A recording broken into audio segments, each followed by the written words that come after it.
that we must come to this city and announce the freedom of our brother, our father,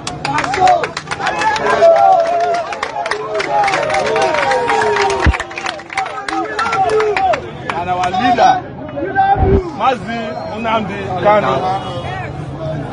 Let me introduce myself to you once again.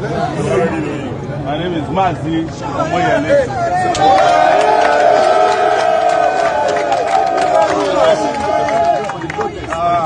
My title is only justice. Yes. I'm only for justice. Yes. I don't care whether you are Igbo, Yoruba, Hausa, or you don't even get tribe at all. Nigeria cannot thrive when one tribe is treated different from the other. Yes. Yes. When some people can practice terrorism openly and be getting government patronage, while some people cannot ask for their own freedom without getting killed. The number of soldiers today that is in Aba, if they put it in Zamfara,